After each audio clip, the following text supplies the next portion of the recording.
Hi, everyone. Thank you for joining us today.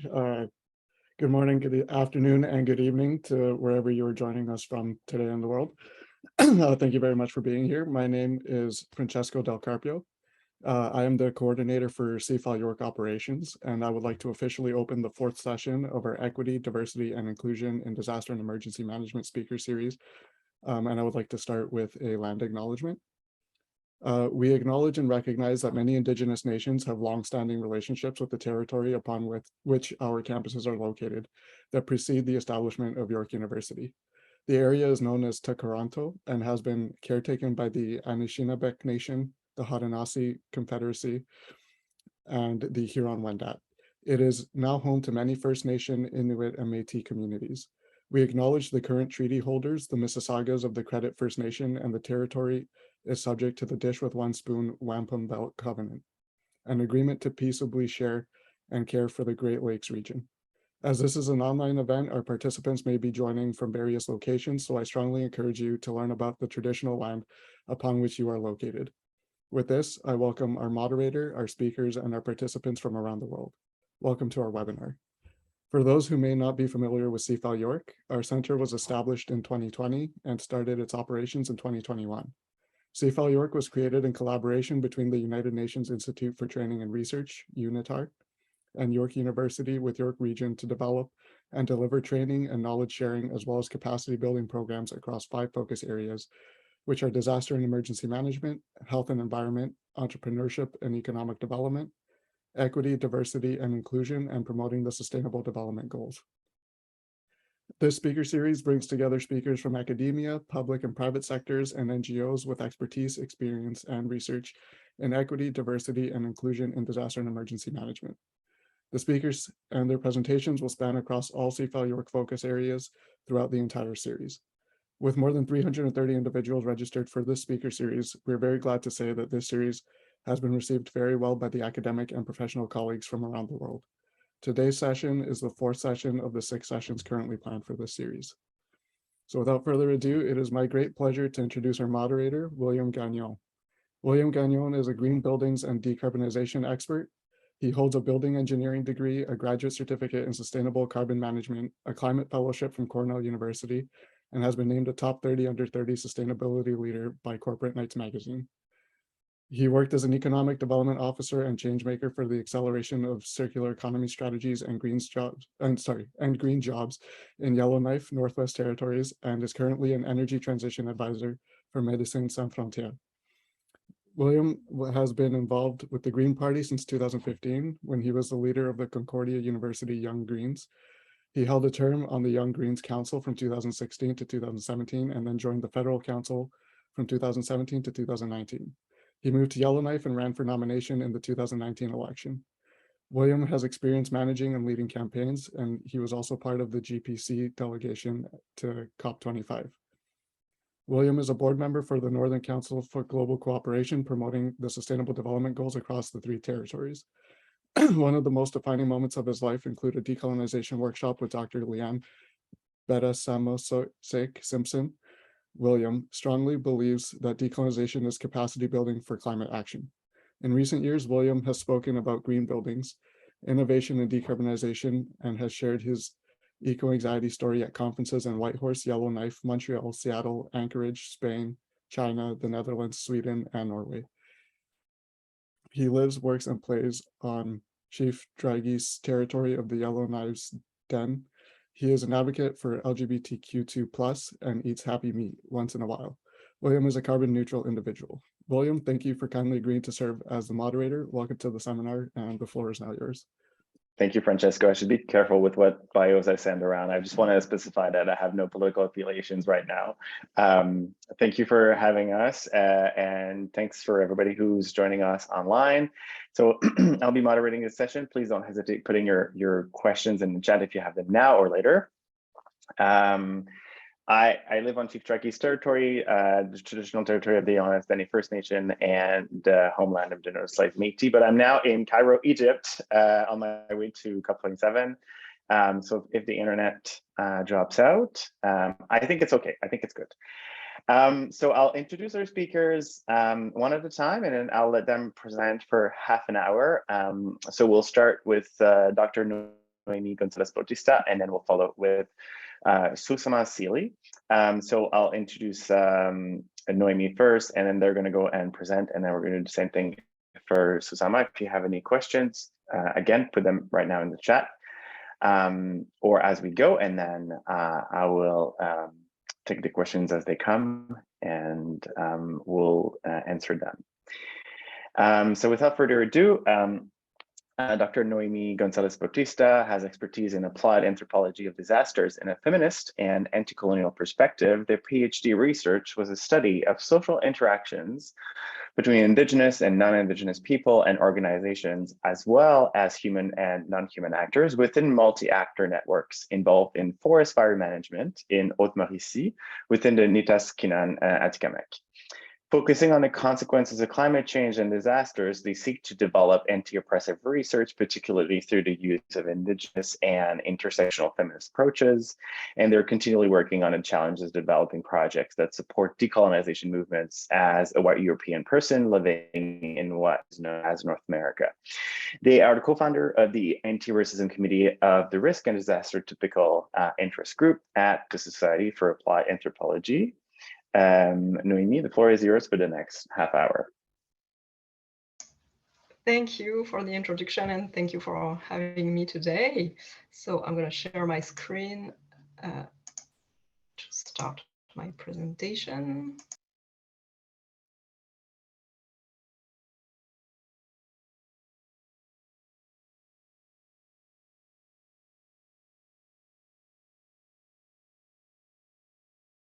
Oh, Noémie, you're muted, but we can see your screen really well.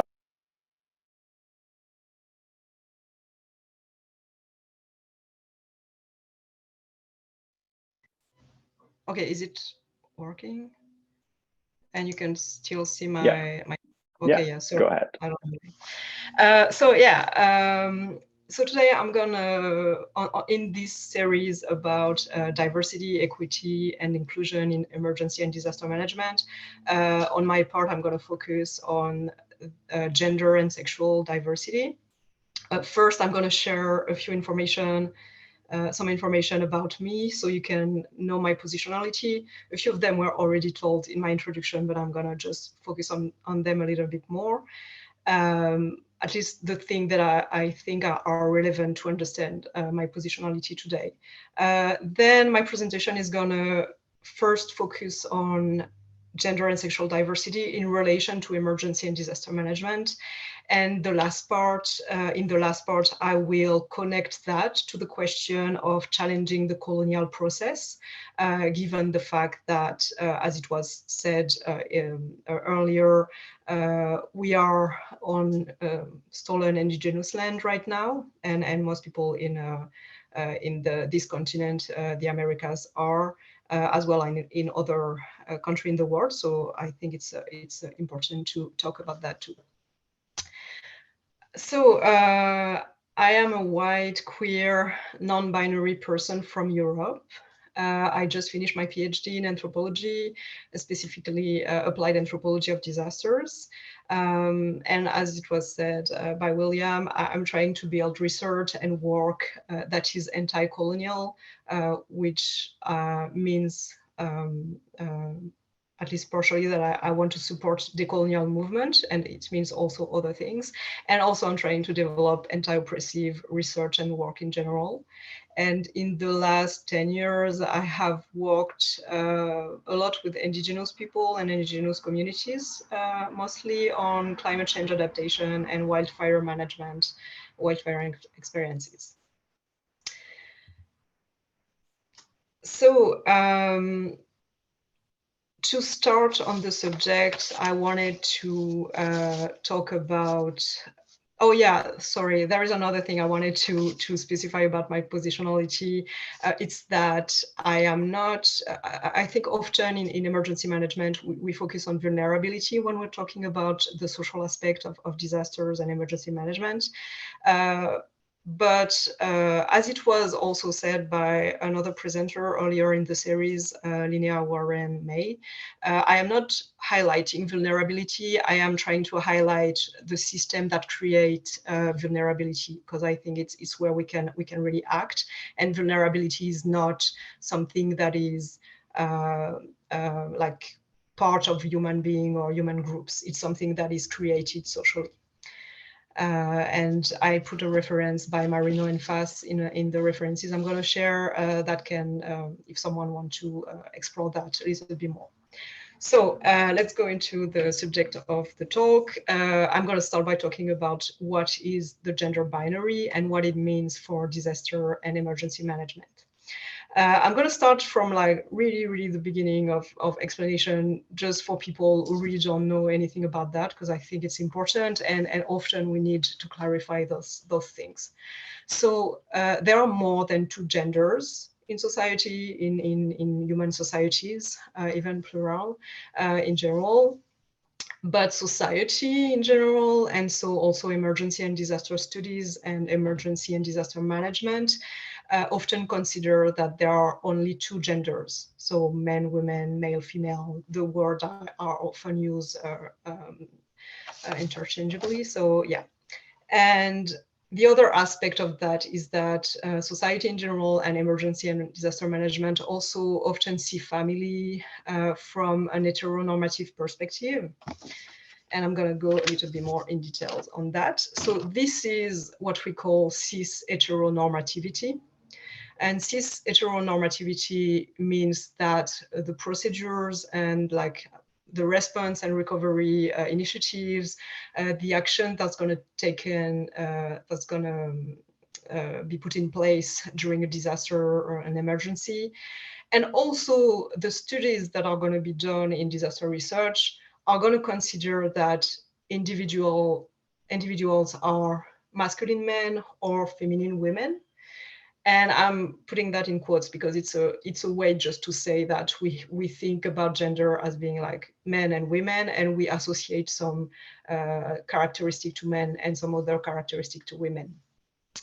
And individuals are also in general considered as being cisgendered. So cisgender means that a person has is of the gender that was assigned to them at birth. So you were born and a doctor said, oh, this is a girl. And then later in life, you're like, yeah, I'm a girl, I'm a woman. So if you're in this path, you're cisgender. And in this context, people are also mostly seen as being heterosexual by default, and with a family structure that is a mother, a father, and a child or children. So this is cis heteronormativity. Oh. Sorry, I don't know why this is blank. The consequence of having cis heteronormativity dominating a context is that it's going to create cis heterosexism, which means the exclusion or the invisibilization, the discrimination of people who are not inside those norms. So people who are not cisgendered, people who are not straight, people who are not neither men or women, people who are outside of the heterosexual norms or outside of the heterosexual vision of the family.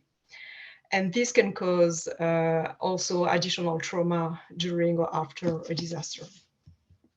So that's why I chose to talk about that today. And I think it's important to take that into account when thinking about improving the diversity, inclusion, and equity in emergency and disaster management. So just to make it more concrete, I wanted to share a few examples of what cis heteronormativity can create for queer people.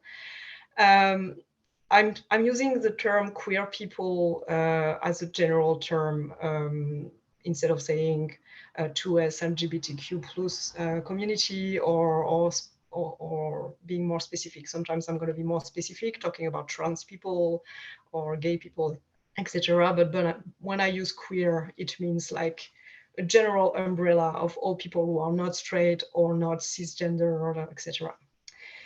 And those examples are not the result of my one specific research that I have done. It's more about different research, different readings that I've done, and I'm going to add some personal experience into that.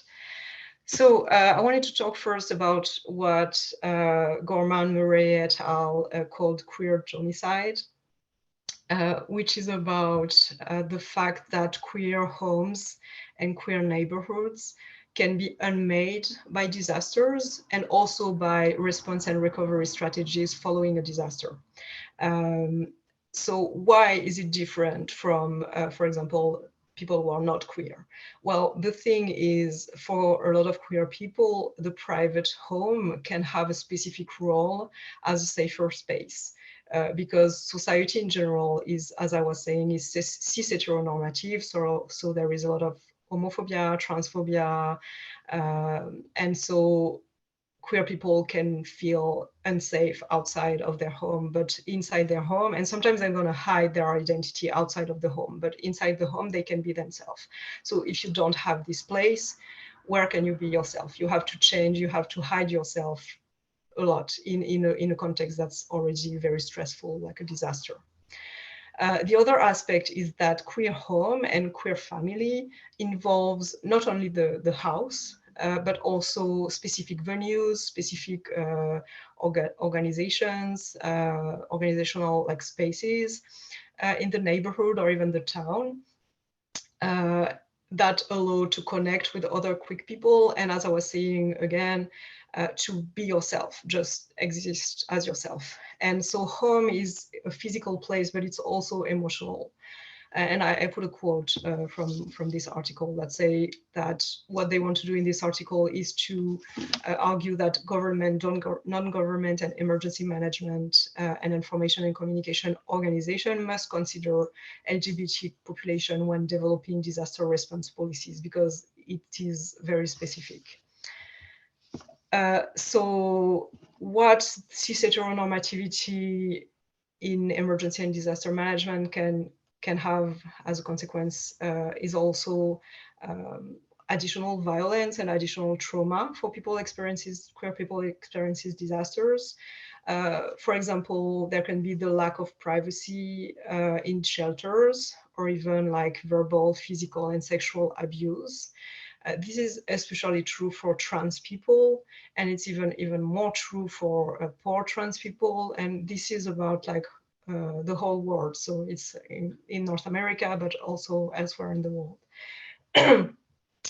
Because what's going to happen is that there is a difference between how people identify you when they see you. So when they see you, they're going to assign you a gender, but it can be different from the gender you actually are. And when you are in those kind of spaces and where you're already stressed, etc., it can be even more difficult to have people misgender you, so assign you another gender, and this can provoke also abuse, as I was saying.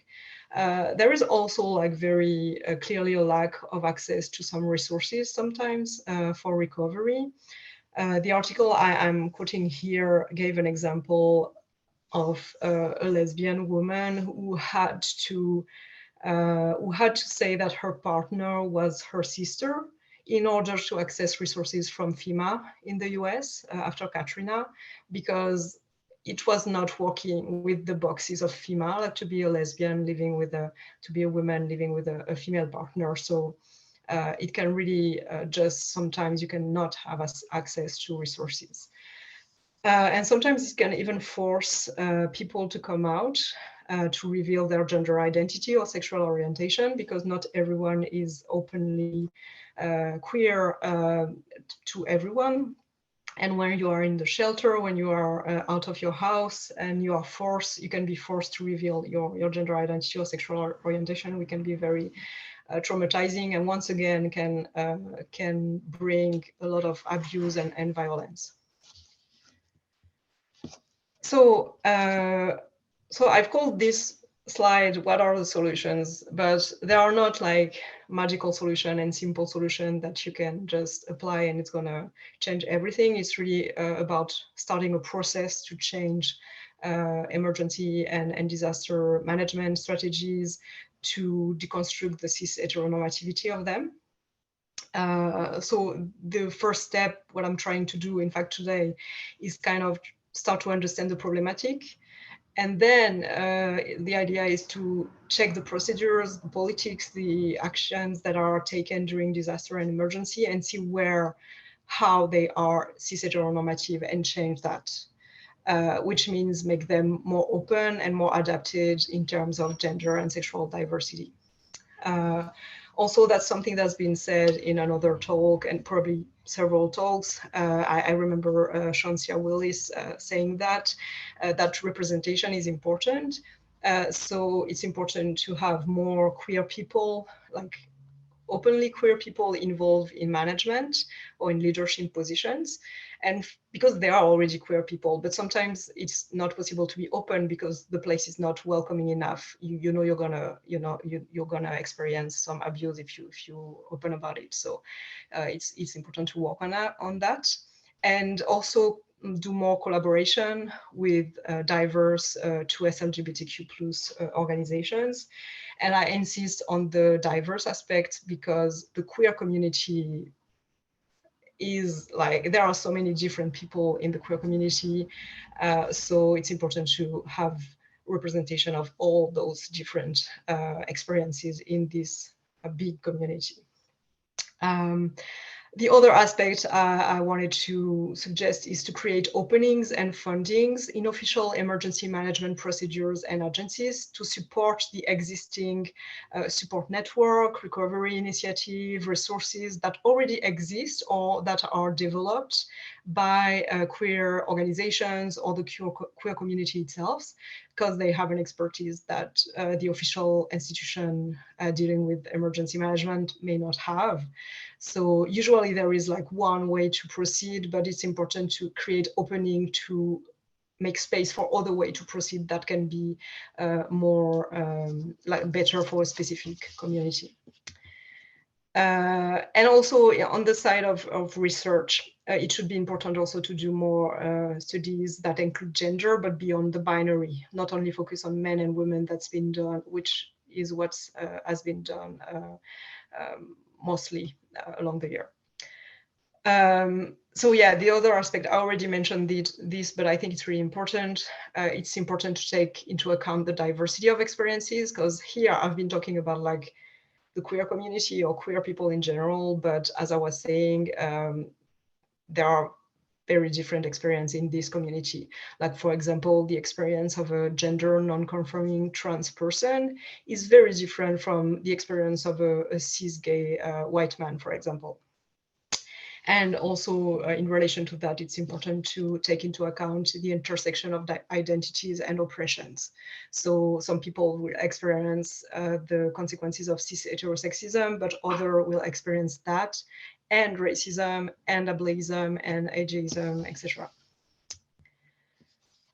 So I don't know how long it's been, but I'm arriving in the second and the last part of my presentation, which will make a connection between the importance of deconstructing cis heteronormativity and the importance of also deconstructing colonialism, as I was saying, because we are on indigenous soil and land. So when a disaster happens, it's on indigenous land. So it's important to take that into account.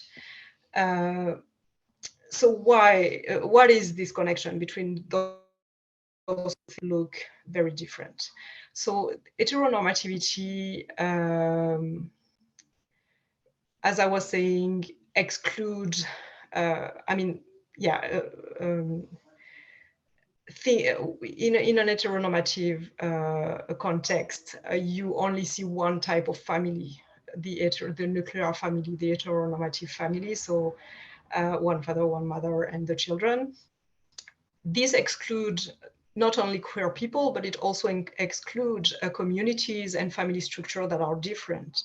And there are a lot of other contexts where, or other communities where family is very different than this one. So it's something that, and including indigenous communities. The other aspect is that the other connection between those two subjects is that for many indigenous nations, the gender binary and the heteronormativity, the compulsive heterosexuality have been imposed by colonizers and by the colonial process. It was not, gender was not that binary before colonization in a lot of indigenous nations. So deconstructing the gender binary and expanding our understanding of family and community beyond heteronormativity can also help procedures that are less harmful for indigenous people, indigenous communities. Even if they are not like queer people, queer indigenous people, it's going to be positive for, it's going to like add something to to support the decolonial process. Of course, I wanted to specify that it's just one step. I mean, deconstructing colonialism is a lot more complex than that, but it's one step, it's one action that can be done. And I think it's important to include the deconstruction of, and I say I because I'm doing the presentation, but this is based on a lot of writing from indigenous authors, indigenous scholars, and indigenous activists. So it's important to include deconstructing cis heteronormativity when working toward decolonizations. And I think it's also important to intentionally work to include indigenous communities when we're trying to develop emergency management strategies in general on stolen indigenous land, and when we are working on deconstructing cis heteronormativity in general, because it's a product of colonization. So once again, what are the solutions? Like the little starting point to change that. Well, I would say doing what I described for the deconstruction of cis heterosexism. And once again, it's kind of similar. It's like include more indigenous people, but as it was also said in other presentation, it's not enough to just hire more indigenous people, more queer people, more Black people. It's important to make the spaces welcoming to them, because they're not going to say, or they're going to be harmed working in those spaces if we don't do that. And here it's also important to include and collaborate with indigenous communities and organizations, especially when we are, like when there is an intervention, a response or a recovery initiative on a territory. It's going to be an indigenous territory. So just it's important to connect and involve the indigenous community that is on those territories. So this one I think is important. It might be not accepted by everyone, but this has been told, I mean, it has been told in a previous talk too, that there are a lot of ex-military or ex-police involved in emergency management, and also in the management of emergencies, the management of disasters. There are a lot of institutions of some intervention of some institution like the police or like the military. And I think it would be important to reduce or even eliminate as much as possible the direct intervention of those institutions, because they are often a source of violence toward marginalized groups, like the group we are talking about in this series that we want to see more included in emergency management or more respected in emergency management. If we include like an institution like the police or the military that usually is very violent or abusive toward this group, it's not working. So I think it would be important to work on that too. Maybe a little bit controversial, but I think it's important to discuss it. And once again, that's a fundamental one, I think. It's important to create openings and fundings in official management procedures and agencies to support existing support network, existing resources, existing initiatives and solutions that exist in indigenous communities, or that indigenous communities might develop when a disaster happened, when a hazard strike. Because they have an expertise, knowledge, and also a relationship to the land that's different. So I think it's important to do that. Not appropriate the knowledge or appropriate the thing, but fund people, give money to people, and give opening to people to do their thing.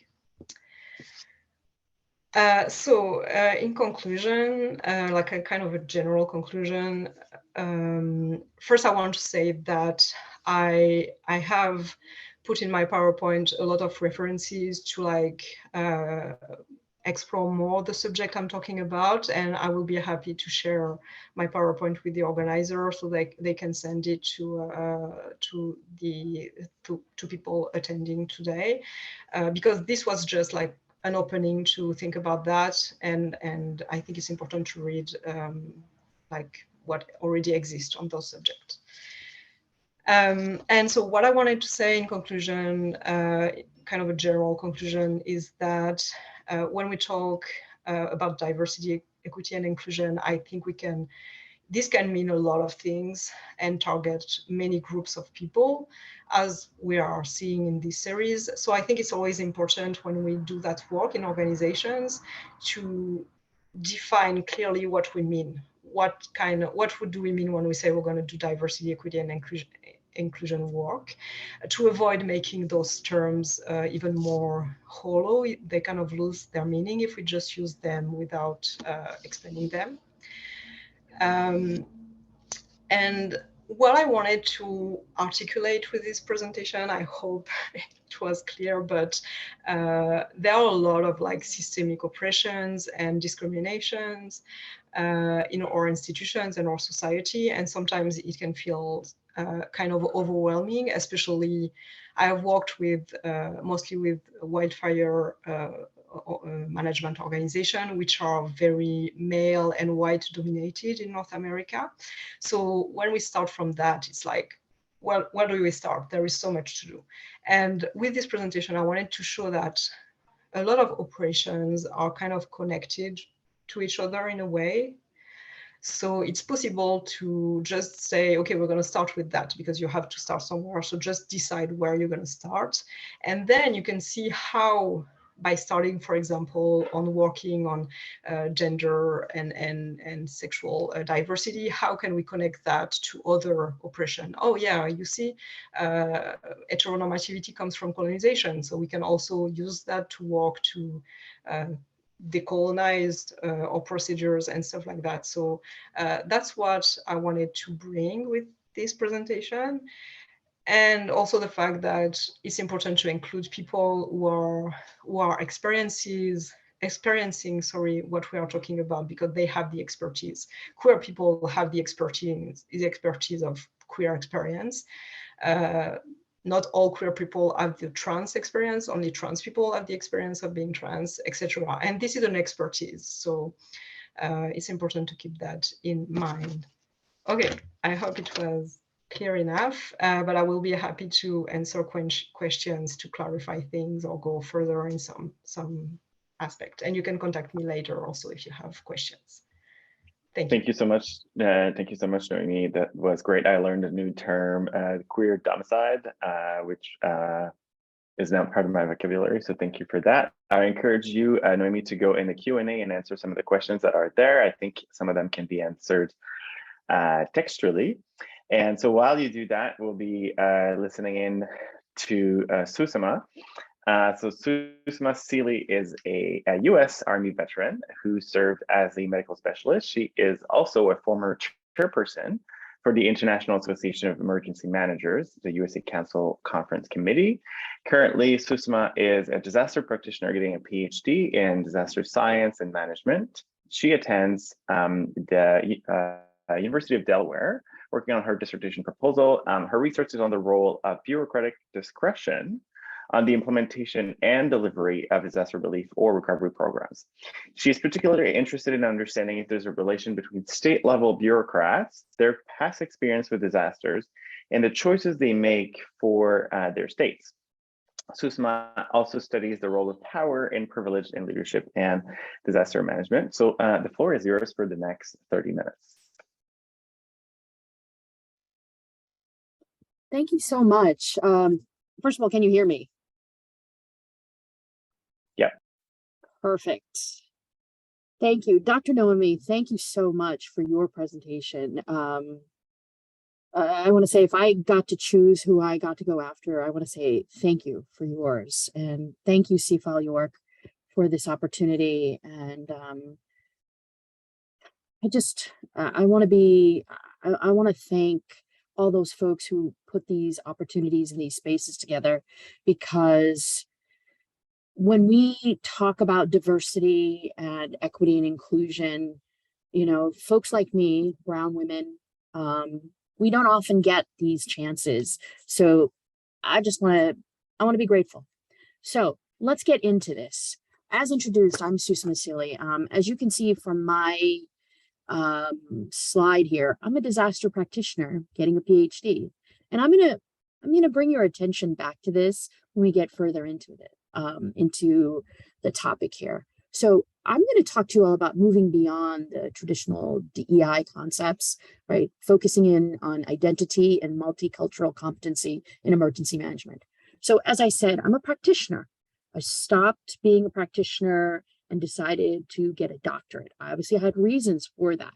And I'm going to share those reasons with all of you. And I'm going to share a bit of my story, my journey.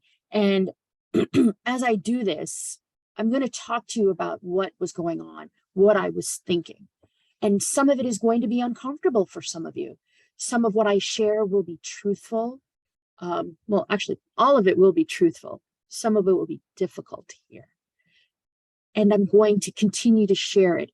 As you listen, I'd like you to sit in that discomfort and recognize that it wasn't comfortable for me to live on a regular basis. So hear it and understand what it must have been like for me and all of the other folks who live this life as well.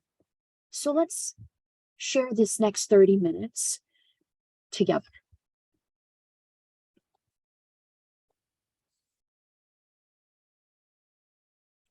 Well, we'll share this next 30 minutes together if I can get my slide to work. There we go. So here's a bit of our focus today and what we're going to talk about. So the missing pieces, understanding identity versus how we identify, and then pulling it together for multiculturalism and emergency management, and then how we're going to do this together. So I call this the missing pieces of DEI. And I do that deliberately because I don't consider DEI in its current construct as something that's complete. It's missing pieces. It's missing because, and Dr. Noémie, I'm going to continue to refer back to what you said today. The expertise, as you called it, and as Chauncey in hers, the representation, for example, in her talk, there is expertise that's missing and the representation that's missing. It has to do with the fact that many DEI programs are run by individuals who are white, Eurocentric, however you wish to call it, but they lack the expertise, they lack the understanding. Frankly, they don't understand what it's like to be a person of color, or to be Black, or to be queer, or to have a combination of those identities. And because you lack that understanding, so for example, my identity is of a brown woman born in India. I'm from a colonized country, a formerly colonized country, still experiencing the effects of being in a colonized country, right? Although I moved to America, I no longer have the accent. I was educated here. I still feel the effects of being a brown woman living in a country where my identity is one where my brownness is the first thing seen. Okay, so if I go into spaces, I'm not white, and that's the first thing that someone's going to notice about me. And for those of you sitting in your seats saying, oh, that's not true, that's not the first thing we see about you, I'd like you to be honest. And think about that for a moment. There's also an insufficient attention or even an acknowledgement of the complex intersections of race and gender. And in this case, I'm talking specifically about Black women. Black women, not only are they women, but they're Black women. Their Blackness and their womanness are not acknowledged. They don't just have to bear with being women, but they have to bear with being Black women. The discriminations that they face, and this is Professor Kimberly Crenshaw's intersectionality. This is a specific space. Intersectionality is very specific, and it has to do with I'm having a hard time speaking today. Marginalized identities. It has to do with the impacts of that. And I want to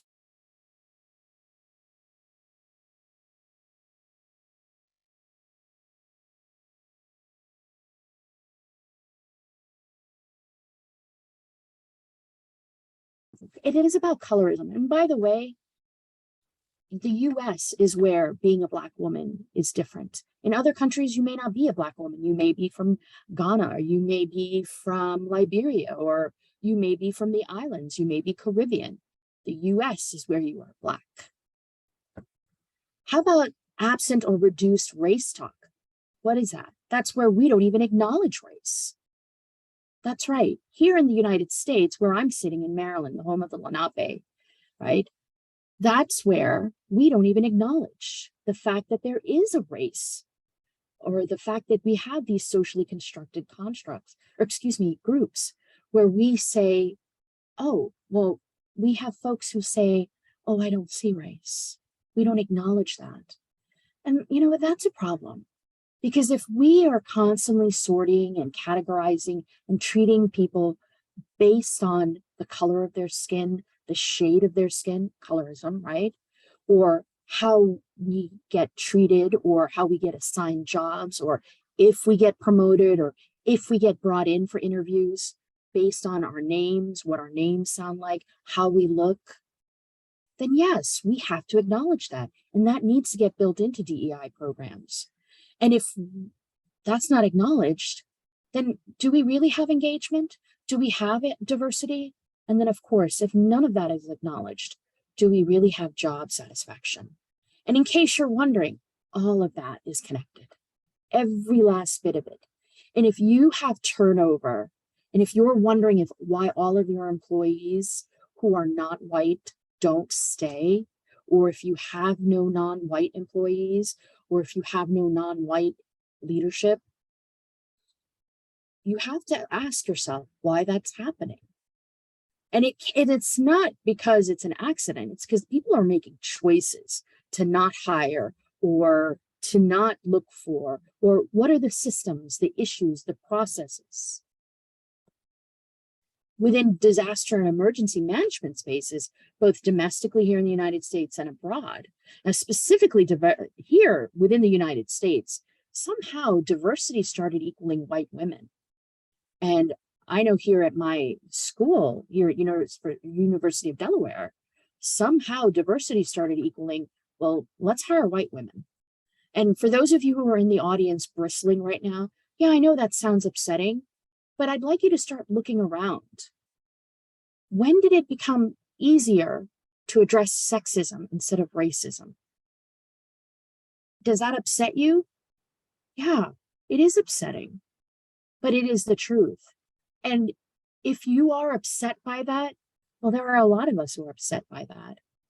And it is taboo in some spaces for us to even bring this up. And yes, in emergency management and in disaster spaces, and actually in many leadership spaces, white, male, and straight. That seems to be the standard. Why is that? Are only white folks, male folks, and straight folks the only ones who are capable of being leaders, or of creating knowledge, of owning leadership? And because of all of this, racism, sexism, and ableism still end up being that default. So when we're looking at any of the documents that are coming out, somehow those end up being the default in any of those, in any of the policies, in the institutions. And because of that, and especially when I go out and I'm doing training, and I've gone out to the Emergency Management Institute, I've done a training with them. I've been in different places. I've had conversations with folks. I have reviewed a lot of the documents. There's misogyny, there's tone and content policing that happens. When I've been considered for committees, and again, even on a volunteer basis, I have witnessed, why does she speak like that? Should she even be allowed to talk? That misogyny exists because should she as a woman be allowed to talk? I don't think I like her tone.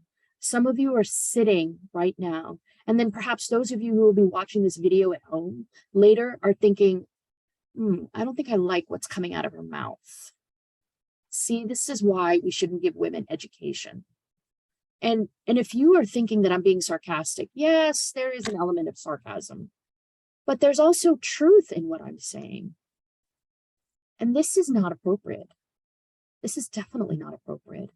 And within emergency management and disaster spaces, we already have a problem with the siloing that happens across our sectors, our fields, our knowledge across our domains. We already have competition across, if we can look at police, fire, EMS, across, oh, you're a researcher, oh, you're a practitioner, we can't talk to each other, we can't, somehow we're not allowed to work together. When I started my doctoral program, oh, the professors are like, oh, you're a practitioner. When I started going back to the practitioner spaces, oh, you're a researcher now. We can't talk to each other. So I was experiencing prejudice and discrimination from both sides. Okay, but then I was also a brown woman. Well, what was I supposed to do? Where do I fit in? Why are we not all working together, right? We still have communities who don't look like most of us who work in these spaces. Where is the representation? Where is the accountability? And okay, and this last part is my personal pet peeve. All right, I wanted to tell you, if we were in a classroom right now, I would be jumping up and down. I would probably be stomping. I think I would even be screaming this last part because I say this everywhere. Whole community is not equality. It is not justice. It is just placeholder language that has somehow become this dogma that if you put it into documents that somehow you have shown that you are taking care of people or that you have shown that equality has happened. It is nothing of the sort. All it means is that you drop some language into a document. It doesn't mean that you actually care about your community or that you've done anything or that you even checked equality or vulnerability or anything. It just means that you drop some words into a document. It doesn't mean that you've done anything. So please, let's not do that anymore. Let's actually look for diversity. Let's actually bring the right people to the table. So let's switch to identity. Dr. Roth's construct here, we use this around race. We use this around self-identifying. But here, I'm going to move this so that everybody can see. See, being visible, being seen, being acknowledged. This is a lot of what Dr. Noémie talked about. But I want to say there's something more to this. This is also, do you see me as somebody who's productive and included in society? This isn't just my me as, okay, I'm here, let's come to the table. It's also, do you understand that I bring knowledge, that I am a valuable, contributing, educated, talented professional along with you? That's the other piece of this, right? But also, I deserve to be here with you. And then the other piece of this is the community that we serve. Do you understand that they have agency also? The folks who are in these communities, they also have agency. I think sometimes when we in the field or in this field of emergency and disaster management, we adopt this paternalism where we need to tell them what they need to do. We need to tell them how they need to behave, or because we think, you know what, we know better than them. Why? Why do we know better than them what they need? How could we possibly know better than them? They're the experts in their own lives. How could we ever know what they need better than they do? particularly if we don't have their identities or have never lived through their lives or don't have their circumstances.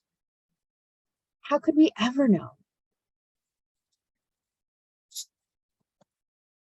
Now here, this identity versus identify, now many cases, and for us women in emergency management, this is like giving our resumes when we go to a meeting. I have to literally give my entire resume so that people at the meeting don't shut me down, or as very often happens to me, if I'm at a training or a meeting, I'll have some older white man will just wave his hand and say, okay, just that's enough, stop talking. And I have that happen to me often. It's like, okay, stop talking. We don't care what you have to say, because either you work for a faith-based, or we don't care what you think because you don't look like me, or as very often it's, you don't possess the dangly bits that I possess. So therefore you must not have what I have. And I have to tell you, that's annoying. That's dismissive. And so gentlemen who are out there, those of you who identify as white male, whatever you are, whatever your jobs are, imagine if every time you spoke, somebody said, nope, nope, nope, nope. How might you feel, right? So yes, it is upsetting. Yes, I'm angry. You would be angry too. By the way, the title of this is Identity versus Identify, in case you can't see that because of the bar up top, all right? But these are all my identities, right? You'll notice that I'm the world's best auntie. By the way, I identify that way, but my nephews and nieces would probably agree with you all. But you'll notice that I have to put that I'm a practitioner getting a doctorate. You'll note that I have my NPLI information here. I'm part of cohort 14. You'll notice the little link for the MSNBC article written up on my how I want to change emergency management here in the US, or how I'm from India, that I've been to the Taj Mahal with my parents, or that I've been in the military. This is how I am seeking to get your validation. Why do I have to seek your validation though? Why? Because this is how all the systems are set up.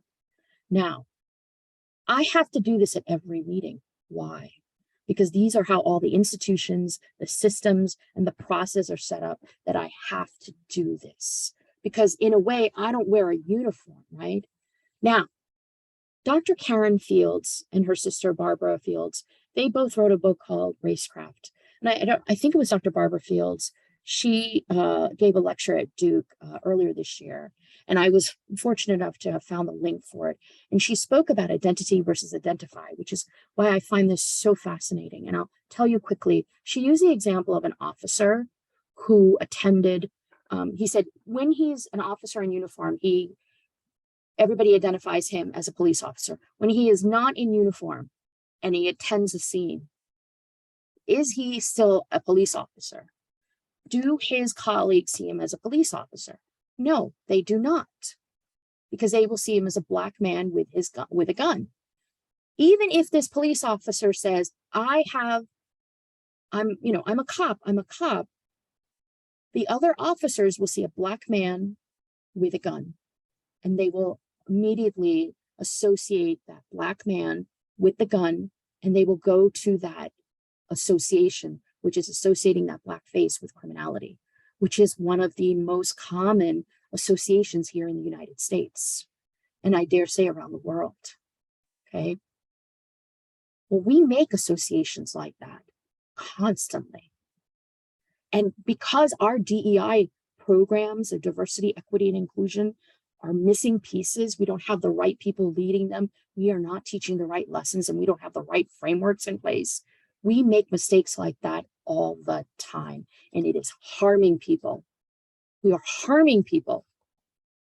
And of course, because I was a good soldier, and when I was stationed in Germany, my sergeant told me, when you have problems, don't just bring the problems, bring solutions. So here's my solution. Here's a framework, multicultural competence, because we can't just approach justice and inclusion without also allowing for social and historical differences to be included and outcomes. Having a multicultural competence, by the way, this comes from Dr. Sue and his group. Dr. Sue and his group are also the folks who wrote what I believe is the Bible on microaggressions. But this guidance, these guidelines allow us to incorporate differences across cultures.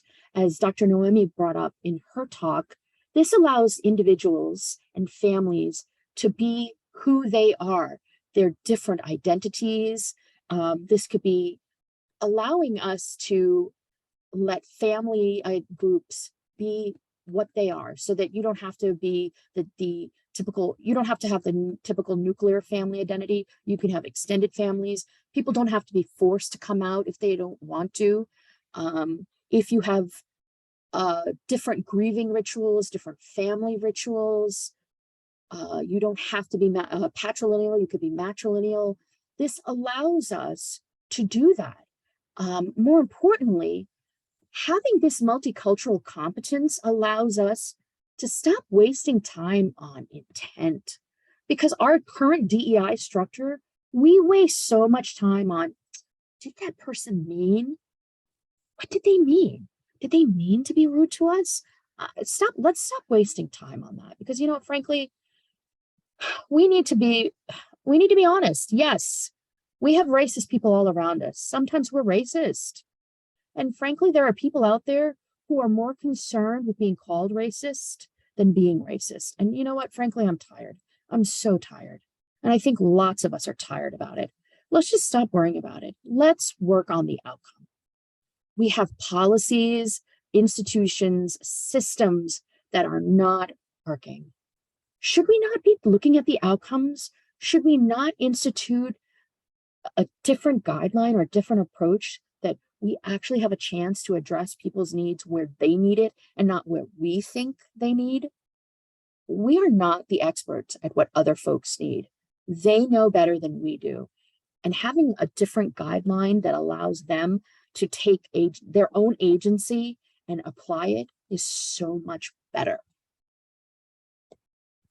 So my last slide here, why go beyond DEI? Well, in the words of Renuka Prasad Shah, diversity is important as it allows the collaboration of different perspectives to work harmoniously together in the same direction, while having equitable opportunities and resources available to progressively achieve goals. If I can see it, then I can be it. And the reason Renuka's quote is so important is that within the IAM, International Association of Emergency Managers space, Renuka came and looked for mentors. Now, Renuka and I look very similar, but she came from Trinidad and she has a very thick accent as she describes herself. And she said, I could never find a mentor because nobody looked like me. Susamma, you were the first person I found who looked like me. And it was very difficult to find somebody because nobody looked like me and nobody could help me. I came from an international perspective, but nobody wanted to help me. And she was very, very distraught because she couldn't find representation. She couldn't find somebody who wanted to help her.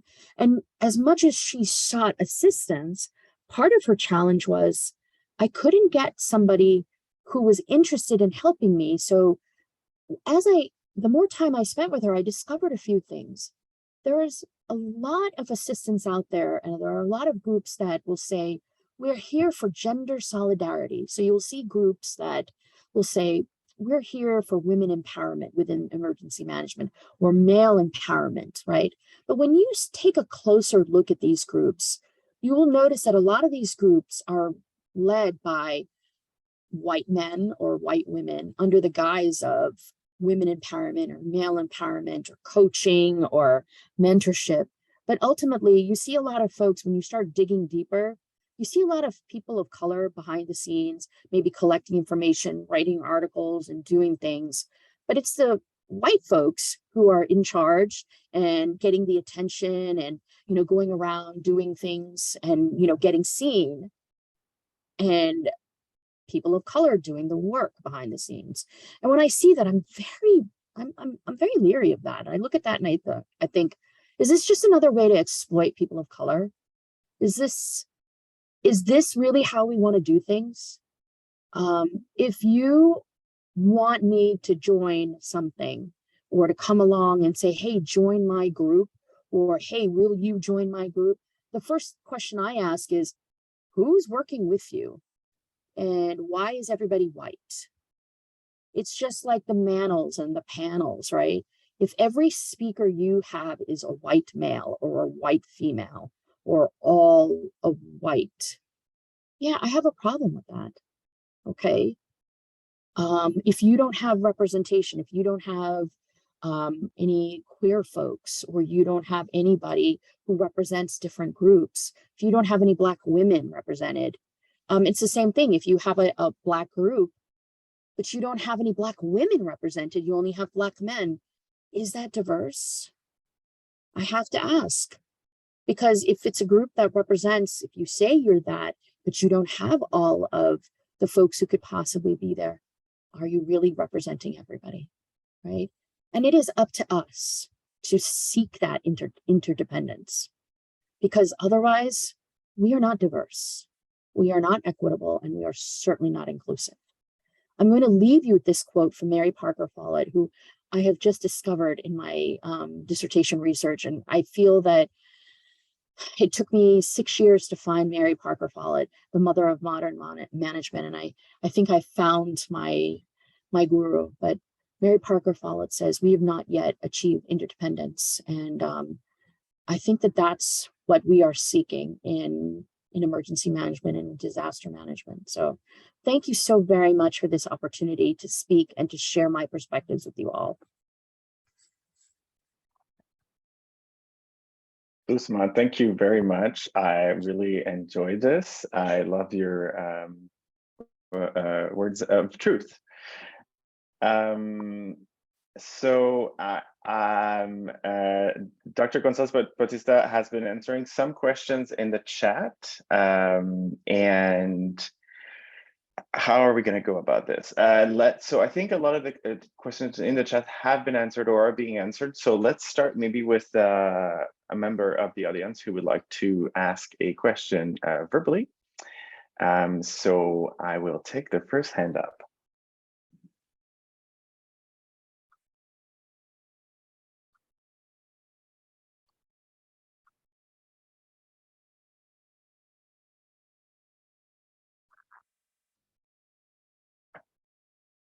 Don't be shy. I'll wait another 15 seconds.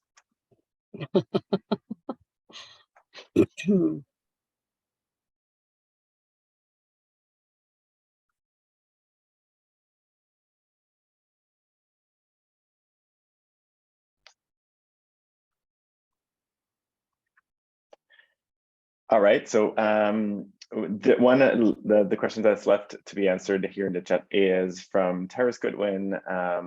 Taris says, what are some of the methods that can be used to work toward developing safe and inclusive spaces for the LGBTQ+ community? That question was directed at you, Noémie. Do you want to have a crack at answering that verbally? Yeah, so yeah, I didn't want to answer in the Q&A writing, because there is not one simple answer and solution for that, because there is not one recipe to create a safer space for trans LGBTQ+ people.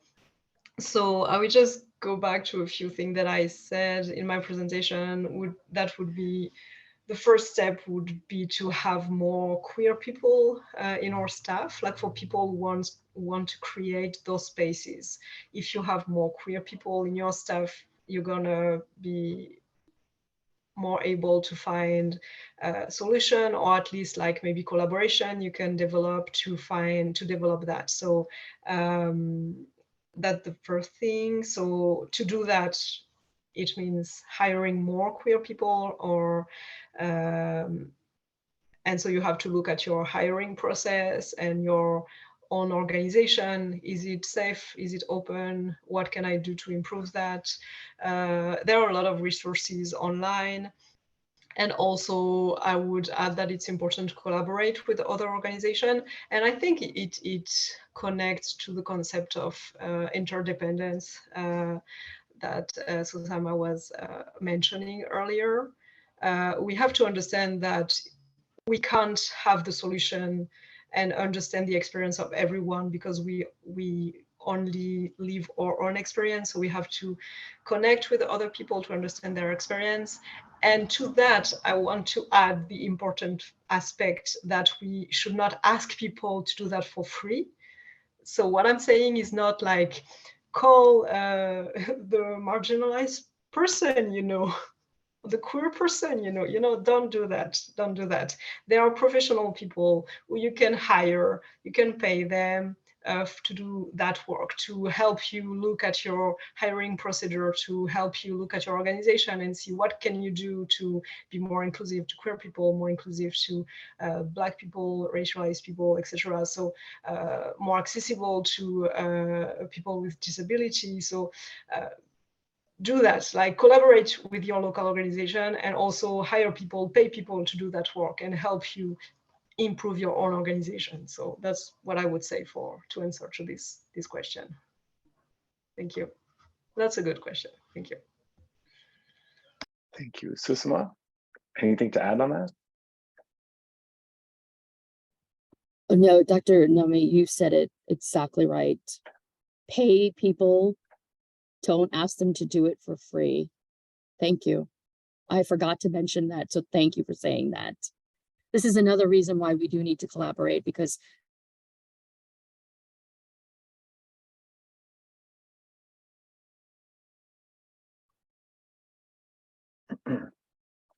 Oh, I think we might have lost Susamma. Oh, no, you're back. We lost you. We didn't hear what you said. oh, sorry. Let me say that again. You can hear me now? Yep. I feel like that commercial. Sorry.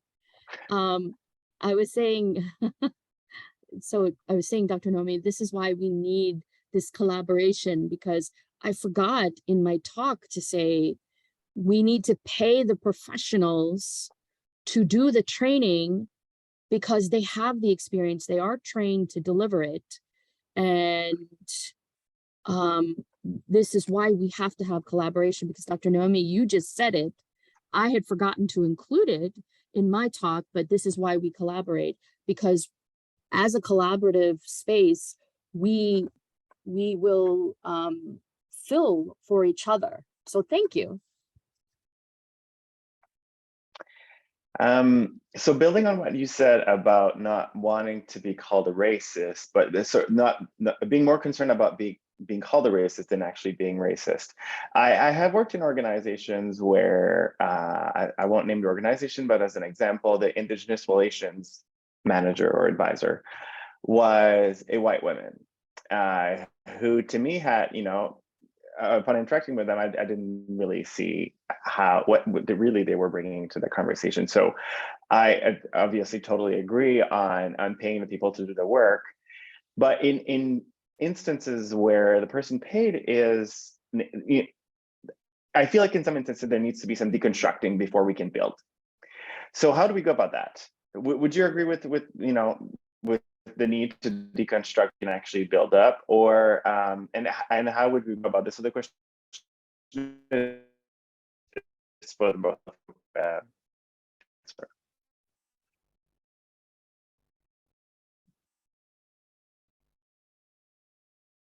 We didn't get the end of your question.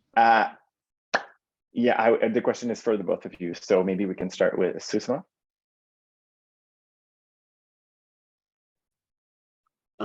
William, I didn't hear the full question. Oh, sorry. Would you agree that in some instances there needs to be some deconstructing in organizational cultures in order to do the work you're talking about prior to being able to, get to this work? Yes. So first of all, whether you're in my class or you're in any of the spaces with me, it is never my goal or my intent to shame anyone. So I always have, and normally I have this webinar is just a one-way delivery, right? There isn't as much that opportunity for me to look at other people's eyeballs and get feedback back from them. But there's a opportunity for have a community agreement where we say, there's no shaming. This is not a space where I want to put people on the spot and make them feel like garbage, because that is not the goal here. The goal is that we grow together, we learn together. And the deconstructing part is you are going to feel some discomfort, but the idea here is you're going to feel how you feel. But I'd like you to open your eyes to thinking beyond how you look at the world. And in the words of Isabel Wilkerson, she calls it radical empathy.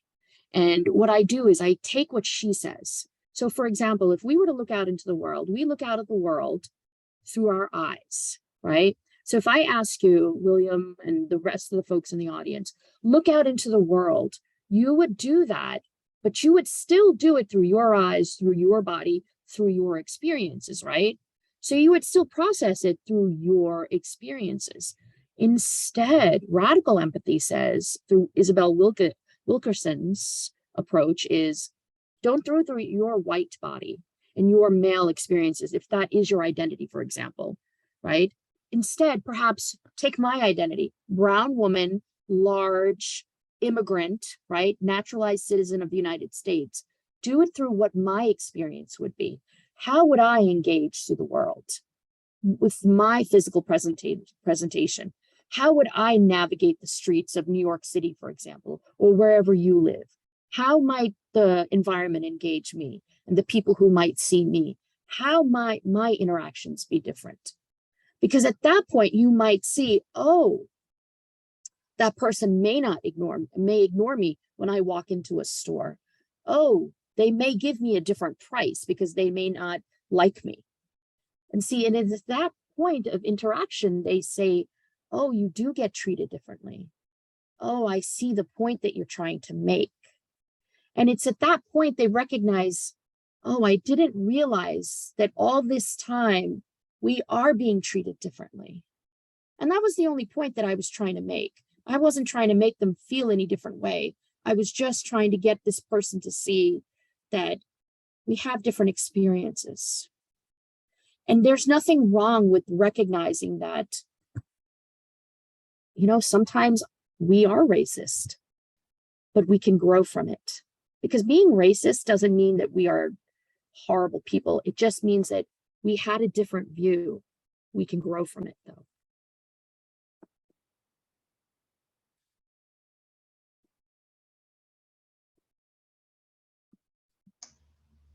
Yeah.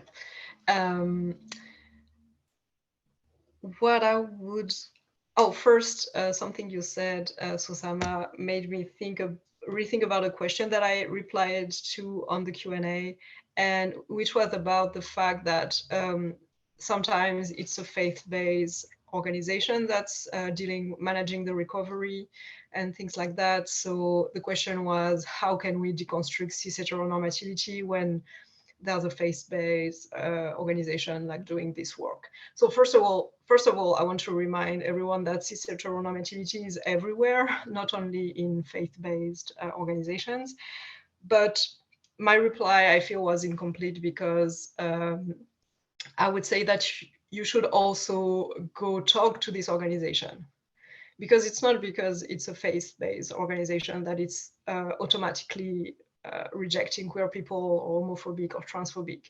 And also, if you want to see what you can do to make it safer for queer people, you should talk to this organization. And I connected that to the fact that we should not shame people. We should not, we have to discuss even with the people who we don't agree with or who seem to be going in an opposite direction in terms of values. So I think that's an important aspect that I forgot.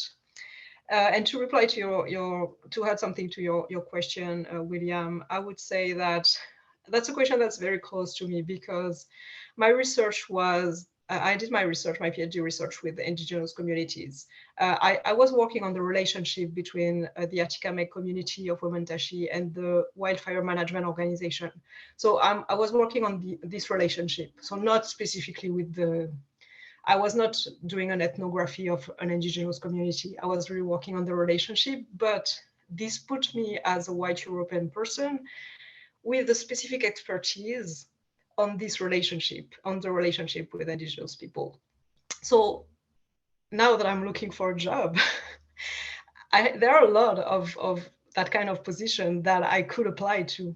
You know, I could be like, yeah, I have the expertise to be the relation, you know, the person doing the relation with indigenous people. And it's a negotiation and like a constant reflection that I don't have like a simple solution to that. I'm sharing it because I think it can help the reflection on those questions. But the conclusion I've arrived right now, where I am right now, is that some offer, I'm like, no. When friends share with me, oh, this position you should apply, it's for you, and I'm like, no, this should really go to an indigenous person, and this organization can clearly find someone for that, and I'm sure they have the opening to do that, so I don't apply. Other times I see like a big organization or something where I'm like,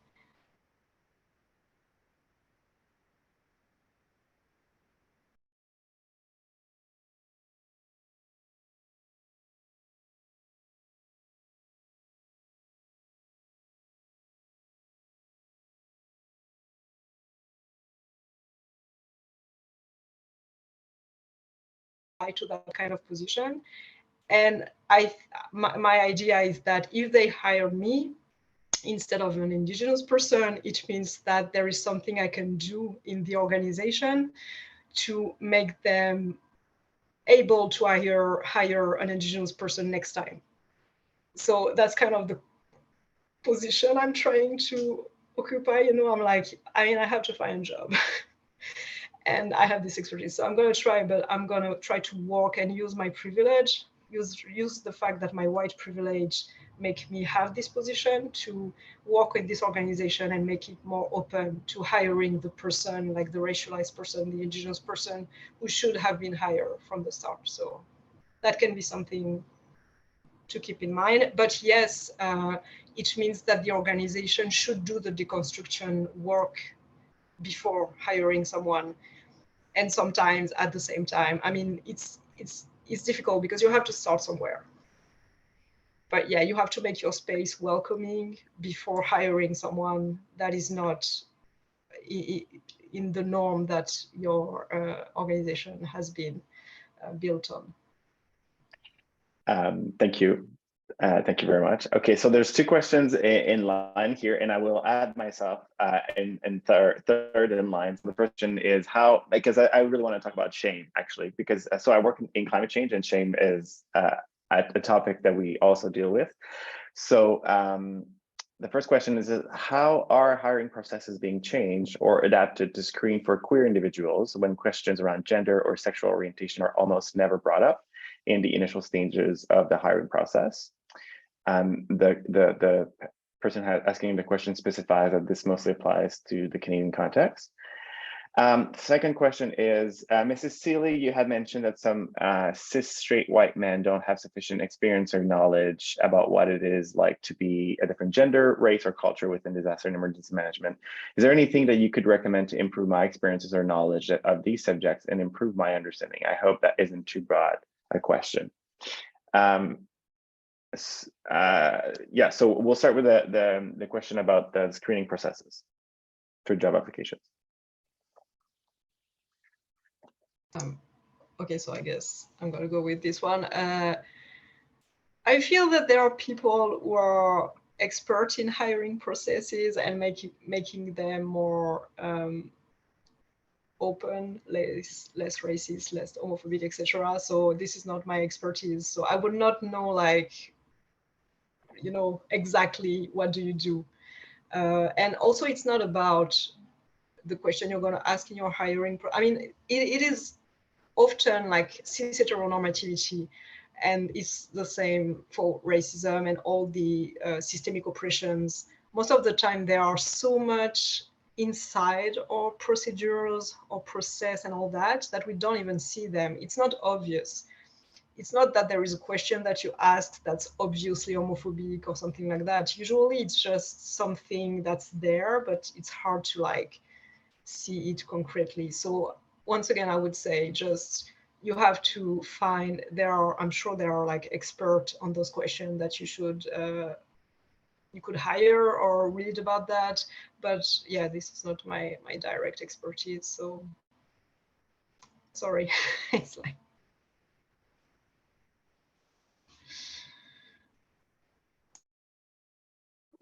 Okay, so I think I heard part of it, but I had dropped off. The system had kicked me out because of my connection. I think the question was about how to learn about gender, race, and Yeah, in the hiring processes, basically. And I just want to add here, there's another question here. Since it is illegal in Canada to ask questions related to gender and race during the interview process, how can the hiring process become less of an old boys club? I'm not sure it's illegal to ask this question during it, but Susamma. oh, okay. That's a really good question. So I have to be honest and say that whenever I'm looking for a job or anything like that, I do a deep dive on who's hiring, what's going on, and all that. And I hide details of, as much of, the stuff and of my information as possible. But again, I I would also take a look at who's doing the hiring and what information you have about them, because a lot of these jobs are also about who do you know who's doing the hiring. As emergency management, disaster space jobs are also about who do you know? Do you know folks who are looking for jobs? Because if it's a matter of, because I have to be honest and say that I get calls lots of time of, hey, you know what, we're looking for folks who do this. Do you know who does this? So if it's about your connections, do you know who's hiring? And a lot of times it's like, I don't know who's looking for this kind of job. So taking a look at your networks, taking a look at who's, and it's literally that our networks are not wide enough and that we don't know enough people. So it's really the power of your, it's the power of your acquaintances, believe it or not. It's not the power of your best friends, because everybody your best friends know. It's the power of your acquaintances, okay?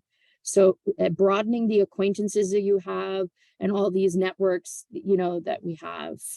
And then as far as the, I have to say that it always saddens me when we get judged based on our identities and whatnot. There's nothing that we can do in terms of, we don't know intent, so we can't stop what people are intending. What was the other half of the question that I missed? I mean, how we include that in the hiring process, but I think you kind of mentioned it. Noémie? Yeah, if I can, Susamma, you made me think about like something else about that, but two things, in fact. I remember that I saw this kind of like numbers and stuff saying that most of the job that we find, like after graduate school and all, are through networking. So it's what you're saying, Susamma. So because institution organization are mostly giving jobs in their network. So if you can't find someone, if you can't have more queer people, more racialized people, etc., it means that your network is problematic. So you need to have like a bigger network. And also I want to say that a lot of companies and organizations know how to discriminate. They know how to not hire someone because they are queer, because they are racialized, etc.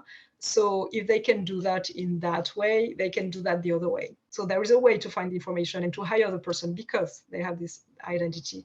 And even if you can't ask the person, I mean, a lot of hiring process include, I feel, looking at social media and stuff like that, usually to use that against the people, but you can also use that to improve your practices. You can do that. I mean, if you go on my Twitter account, you can see that I'm queer, and you don't have to ask it to me, for example, in my process, in my hiring process. So there are ways to find those information if you really want to diversify the people you are hiring. Thank you. Okay, we are getting closer to our time here, and I'd like to kind of wrap this up in a So I work in climate change, and I don't think shame has ever worked. So it doesn't really work to tell people like, don't drive, don't shower, don't use too much water. Like it doesn't really work. It's not inspiring. It's kind of, and I also work for Doctors Without Borders, and my job there is to decarbonize their operations. And I understand that Doctors Without Borders has a history of white saviorism, basically. Like most of our operational centers are in Europe, and so I think they're also trying to move away from white saviorism work, not using mission wording instead of project wording. So I think shame doesn't work when it comes to decarbonizing, when it comes to moving away from being a white savior, or when it comes to moving away from being racist. Would you agree with that shame doesn't work? And I would like to reframe this as like being a change maker. So how can we be a change maker if we're not using shame? What do we use? So 2 minutes for Susamma, 2 minutes for Noémie, and then I'll wrap it up in a minute. So I completely agree. Shame needs to go because shame takes away agency. Shame takes away a person's ability to act for themselves and others. So agency means that you're in control of, and you get to decide what you need to do. And our current policies and projects, our directions, our institutions currently don't support an individual or a family's needs. Somebody else gets to decide for them based on what they think is appropriate. And currently, it means that if they don't like your identity, or if they don't think it's appropriate, or if they think your decision isn't appropriate, then that's what happens. And I don't think that that's enough. And so if it means that your disaster recovery or your personal circumstances prior to landfall or prior to the whatever event circumstances you're in now, it means that you don't get to recover the way you might need to, the way that's most authentic for you, which means that you might be entering a shameful state because of somebody else's decision making. It means that you don't get to actually live the way you might need to live. So I'm all for being able to be living a more truthful life.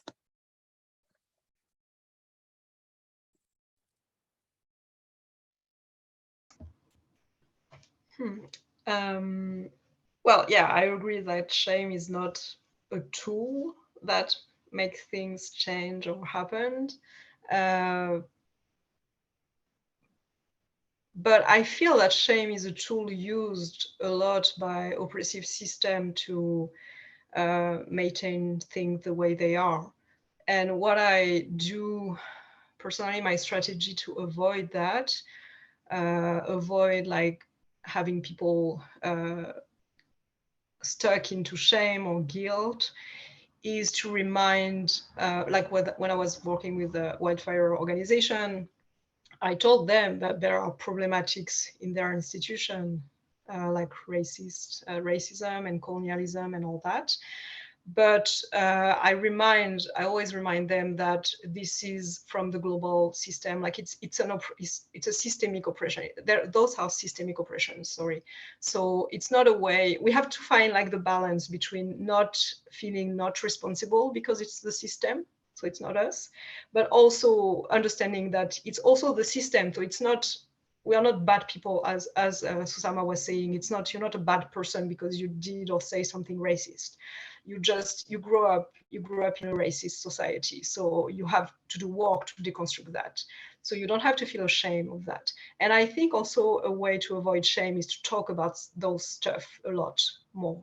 Talk about that, saying, yes, I have said racist stuff, and I will probably say other racist stuff in my life because I'm a white person and I grew up in a racist country with systemic racism, but I'm doing the work day after day to deconstruct that.